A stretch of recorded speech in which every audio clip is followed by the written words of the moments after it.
Bonsoir à tous. Bonjour, oui c'est vrai, pourquoi on est dans... En fait, mon témoignage est un peu long, ça fait 6 minutes. J'ai tout écrit pour ne pas déborder. Du coup, voilà. Alors, bonjour, je m'appelle Aude, j'ai 22 ans et j'habite en métropole actuellement, mais je suis en vacances en Guyane.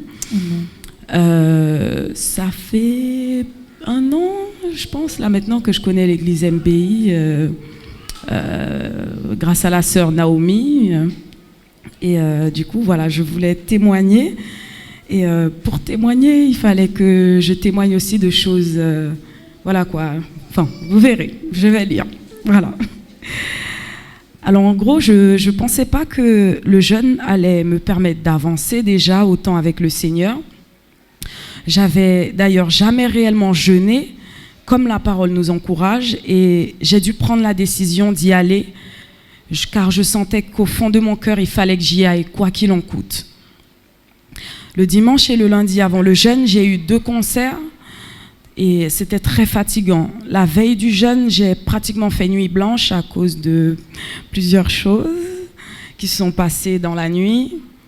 Mais quand je suis arrivée au jeûne, je me sentais au bon endroit, au bon moment, malgré la fatigue.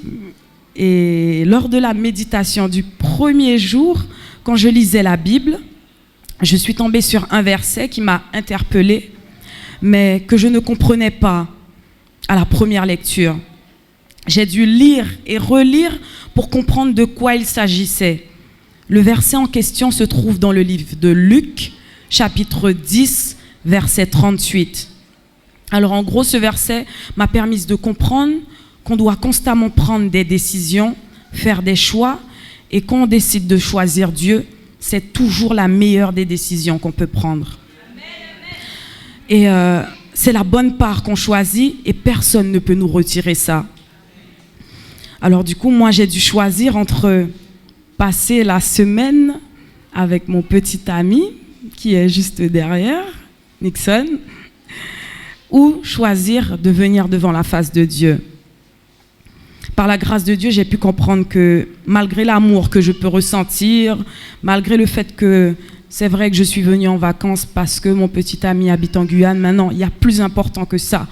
C'est vrai que certaines fois, on se laisse en fait porter par nos émotions, mais il ne faut pas en fait. Il faut toujours avoir les yeux spirituels ouverts et comprendre qu'il y a des priorités. Dieu, c'est la priorité. Et du coup, en gros, le déroulement du jeûne se passe agréablement bien. Le fait d'avoir nos téléphones éteints et dans le panier, c'était vraiment parfait. Ça nous permettait surtout, en tant que jeunes, de réellement se connecter à Dieu sans interférence, sans en fait, voilà quoi, chose qui peut nous déconcentrer. Et lors de la dernière nuit, j'ai eu un rêve assez troublant qui m'a présenté une partie de ma vie. Dans ce rêve, j'étais dans une grande suite de luxe, une grande chambre et un grand salon. Et dans le grand salon, il y avait une table ronde. Et cette table ronde, en fait, il y avait des démons tout autour de la table ronde qui m'attendaient. Et moi, j'étais là dans la chambre avec mon petit ami. Et en fait, je ne comprenais pas quand je me suis levée. J'ai dit, mais Seigneur, comment ça se fait que je me retrouve là? Des démons m'attendent. Seigneur, tu m'as donné l'autorité d'envoyer le feu. J'ai rien fait du tout. Je suis là dans le rêve, j'observe, je comprends pas. Et j'étais vraiment, on va dire, en colère quand je me suis réveillée parce que j'ai dit non, c'est pas possible. Ce rêve-là a une signification. Il faut que je comprenne, il faut que je fouille, il faut que je cherche parce que je peux pas rester dans cet état-là. Et du coup, alors, s'il fallait analyser ma vie de couple, en gros, ça fait 3 ans que je suis avec lui. Et j'ai pratiquement passé 3 ans à vivre dans le péché, à ne pas me préserver avant le mariage, à penser que Dieu me pardonnerait puisque c'est trop dur de tenir, selon moi. Le fait d'être en couple, un couple séparé par 8000 kilomètres, fait qu'on sombre aussi dans la pornographie. Oui, aussi beaucoup de femmes tombent dans la pornographie. Et il fallait que je témoigne de ça. Et parce qu'on a touché à quelque chose qu'on ne devait pas, on s'enfonce dans d'autres choses. Et franchement, j'aimerais vraiment encourager le peuple de Dieu à ne pas sous-estimer les armes du diable. Parce qu'en fait, elles sont bien déguisées, mais surtout bien aiguisées. Reprends. Les armes du diable sont bien déguisées, mais surtout bien aiguisées. Redites avec moi. Les armes du diable sont bien déguisées, mais surtout bien aiguisées. Encore une fois.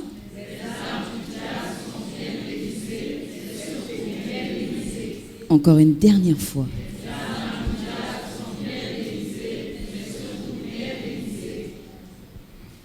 On ne peut pas passer notre vie à laisser Satan nous malmener comme il veut. À laisser des démons vivre dans ce qui devrait être le temple du Saint-Esprit. J'ai essayé de me faire une raison pendant longtemps, mais en 2022, Dieu m'a vraiment fait passer à un niveau supérieur. Il m'a fait voir ce qu'on ne voit pas à l'œil nu. Et pour témoigner les derniers rapports que j'ai eus m'ont presque traumatisé. Puisque je me sentais pas seulement coupable, quand on pêche, quand on est dans ce genre de péché, on se sent souvent coupable. Mais là, je me sentais pas seulement coupable. Là, je sentais que physiquement, j'avais été battue, qu'un camion était passé sur moi, qu'il y avait quelque chose qui se passait, que je ne pouvais pas comprendre, mais c'était intense. Même un jour, des larmes me sont venues aux yeux. Je sens que mon corps crie que c'est pas normal ce qui se passe, qu'il faut que je quitte. Et bon, franchement, ça donnait pas envie de recommencer. Donc, à un moment donné, par la grâce de Dieu, j'ai quand même pu rester des semaines et des semaines sans péché, sans retourner, parce que je me rappelais qu'il n'y avait pas de plaisir. Et du coup, je suis restée des semaines à dormir sur le même lit que mon copain, sans être mariée. Sans qu'il se passe rien.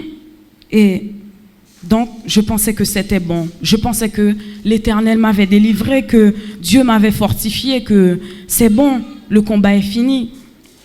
Et j'avais même prévu de passer des vacances, de partir en voyage ensemble, alors qu'on n'est pas mariés.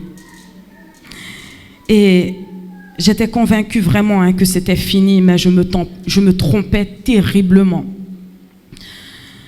Parce que j'avais oublié de lire la parole. J'avais oublié de relire et relire 1 Corinthiens 6, verset 18, qui nous dit « Fuyez l'impudicité ». La Bible ne nous dit pas de prier, de « oui, vous allez te... » Non, la Bible nous dit de fuir. Fuyez l'impudicité.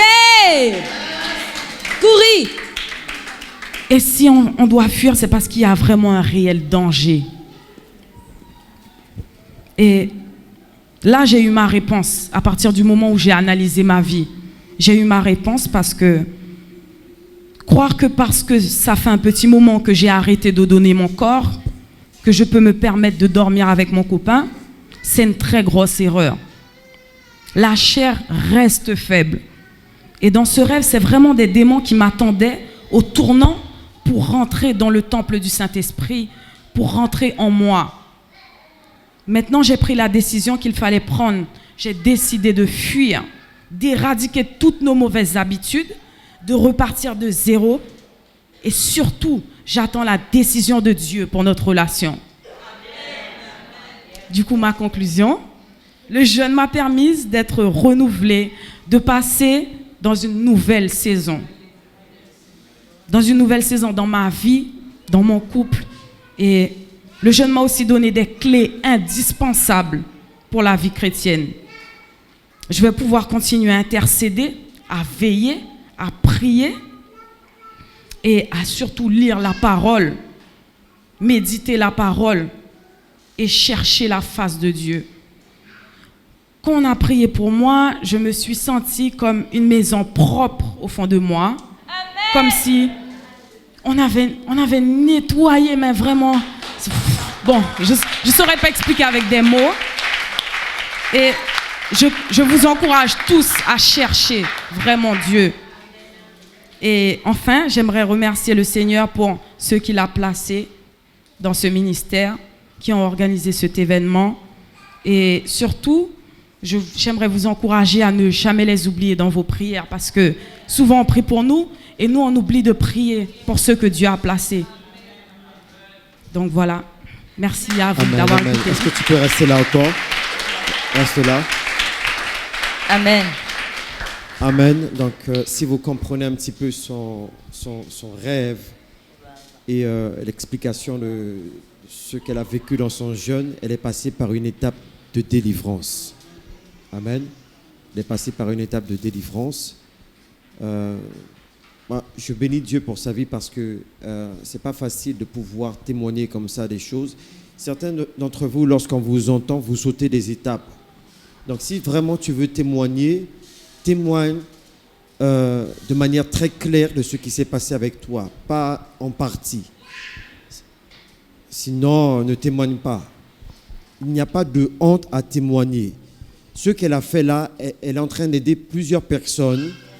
Elle est en train d'aider plusieurs personnes à sortir de cela. Donc, si tu as honte de ce que Jésus a fait pour toi, reste assis. Donc, témoigne, parce que je vous entends témoigner, mais vous dites les choses en partie. Témoignez de manière très claire de tout ce qui s'est passé avec vous pendant le moment. Parce que nous avons l'impression que Dieu fait des petites choses alors qu'il s'est passé de grandes choses. Amen. Et elle était en train d'expliquer comment les démons l'oppressaient. Et à travers ces 3 jours de jeûne, je crois que c'est le dernier jour, c'est ça? Quand j'ai prié pour elle, le Saint-Esprit l'a touchée, l'a délivrée, elle est tombée par terre. Ces esprits l'ont lâchée. Amen.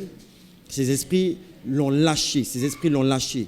Elle s'est sentie complètement libre. N'ayez pas peur de témoigner de manière très claire. On ne vous juge pas. J'aimerais que tu m'affiches ce passage-là dans Ésaïe chapitre 8 à partir du verset 20. Ésaïe chapitre 8 à partir du verset 20.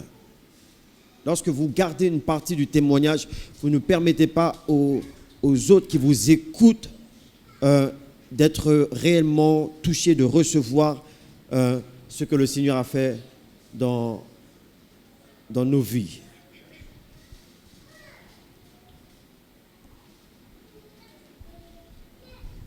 Ésaïe 8 à partir du verset 20. Amen. La Bible déclare à la loi et au témoignage. Si on ne parle pas ainsi, il n'y aura point d'aurore pour le peuple. Amen. L'aurore, c'est quoi? C'est le lever du soleil. Donc là, si on comprend ce passage-là, à la loi, à la parole de Dieu et au témoignage et ce qu'on a vécu, ce que le Seigneur Jésus a fait pour nous, si on ne parle pas ainsi, il n'y aura pas d'aurore, c'est-à-dire il n'y aura pas de révélation. Il n'y aura pas d'aurore, il n'y aura pas de révélation. Parce que le soleil est clair, alors que l'obscurité nous aveugle. Dans l'obscurité, on ne voit rien. Mais l'aurore, le soleil est clair. Donc, si nous comprenons ce passage, il parle de révélation. Dis avec moi, révélation. Donc, ton témoignage peut aider une personne à voir clair dans sa vie. Amen. Amen. Est-ce qu'on peut acclamer encore le Seigneur pour sa vie?